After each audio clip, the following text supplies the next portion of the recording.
नमस्कार, स्वागत है आपका हेडलाइंस न्यूज नेटवर्क में। मैं हूं आपके साथ भोला वर्मा। चुनाव जैसे नज़दीक आ रहे, तमाम राजनीतिक पार्टियां लगातार दांवपेच करने के लिए जनता को लुभा रही हैं अपनी ओर और नए दांवपेच सामने कर रही हैं। कोई प्रलोभन के लिए युवाओं को ले रहा है तो कई महिलाओं को अपनी ओर करने की कोशिश कर रहा है। आपको बता दें कि हाल ही में कांग्रेस पार्टी की प्रियंका गांधी ने परसों ये बयान दिया कि अगर उनकी सरकार आती है तो 40% जो रिजर्वेशन आरक्षण है वो महिलाओं को दिया जाएगा।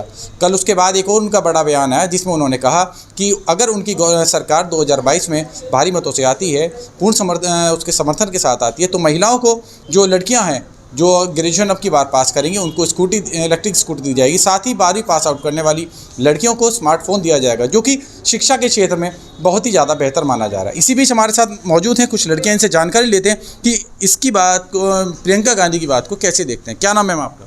मारिया जी, ये बताइए 2022 के चुनाव नज़दीक हैं। प्रियंका गांधी जी का इतना बड़ा स्टेटमेंट कि अगर उनकी गवर्नमेंट आती है तो आने वाले जो चुनाव है उसमें सरकार उनकी बनती है, जो लड़कियां ग्रेजुएशन पास आउट करेंगी उनको इलेक्ट्रिक स्कूटी दी जाएगी। क्या लगता है कि अब की बार महिला सशक्तिकरण को अपनी ओर करने के लिए ये बात कर रही है, सिर्फ मैनिफेस्टो? नहीं, ये बात सत्य है कि जब कांग्रेस की सरकार आती है तो स्कॉलरशिप भी मिलती है और लड़कियों को काफ़ी सुविधाएं प्रदान की जाती है। लेकिन मोदी की सरकार में सिर्फ महिलाओं को ये है कि उन पे धारा 498 लगते हैं, दहेज प्रथा, उस पर काफ़ी रोक लग गई है। इसके अलावा मोदी जी की सरकार में स्कॉलरशिप नहीं मिली है और किसी भी स्टूडेंट को नहीं मिली है और बहुत कम स्टूडेंट को मिलती है। अगर बात की जाए 2022 की, तो अभी हाल में उत्तर प्रदेश में योगी आदित्यनाथ की सरकार है, इनसे आप कितना संतुष्ट हैं? जी, इनसे हम बिल्कुल संतुष्ट नहीं हैं। कह रहे हैं सरकार निरंतर दावे कर रही है कि महिला सशक्तिकरण को लेकर के महिला पर अपराध की अंकुश लगा है। नहीं, वैसे सबसे अच्छी सरकार गांधी जी की चली है और शुरू से अब तक हमारे हिसाब से गांधी जी की सरकार चलनी चाहिए। क्या नाम है मैम आपका? अंशु चौधरी। अंशु जी, ये बताइए, प्रियंका गांधी अब की बार उन्होंने ये बयान दे दिया कि 40% चुनाव में रिजर्वेशन दे रही हैं महिलाओं को, स्पेशल खास करके। कैसे देख रहे हैं चुनाव? क्या जनता को अपनी ओर आकर्षित कर पाएंगी प्रियंका गांधी?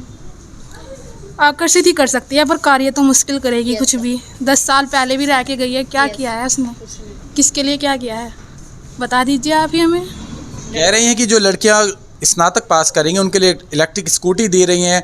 अगर उनकी सरकार आती है तो 12वीं पास आउट करने वाली लड़कियों को स्मार्टफोन दिया जाएगा।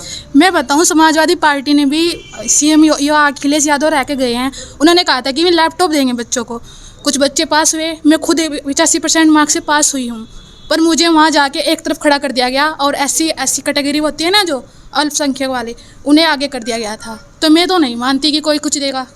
आपके हिसाब से प्रदेश के लिए कौन सी सरकार बेहतर है, जो लगातार महिलाओं को भी साथ लेकर चले, युवा वर्ग को भी साथ लेकर चले? फिलहाल जो चल रही है वही बेस्ट है हमारे लिए। तो योगी आदित्यनाथ। क्या कहते हैं आप? क्या नाम है आपका? मेरा नाम परवीन है।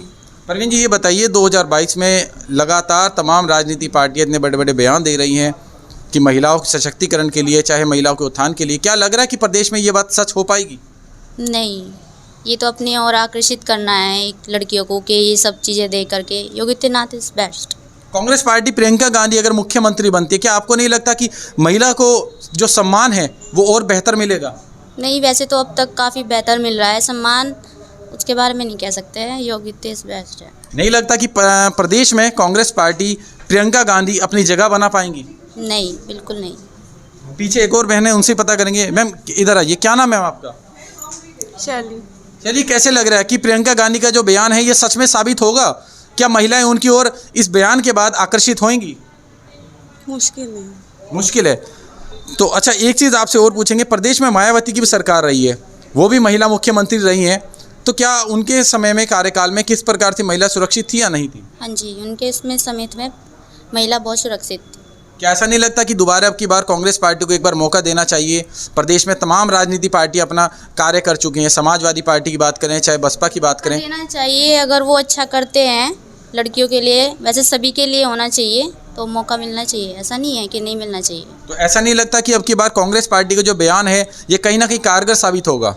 क्योंकि 40% वो आरक्षण दे रही है महिलाओं को टिकट के लिए, और बाद में स्कूटी का, मोबाइल का, ये प्रलोभन है या सच में सरकार आएगी अब की बार? हाँ, हो सकता है इनकी सरकार आ जाए, बाकी तो सबके वोटर्स के ऊपर है, कौन किसे पसंद करता है ज़्यादा, सब उनके ऊपर है। तो चलिए, ये थी हमारे साथ जो हाल में अभी स्नातक पास करेंगे उन महिलाओं की राय। अब देखना ये होगा कि 2022 में आपने सुना कि तमाम जो जनता है उसकी राय किस प्रकार जा रही है। देखना ये होगा कि आने वाले 2022 के चुनाव की बार क्या करते हैं। मेरे सहयोगी के साथ Bhola Verma, headlines news network, Saharanpur.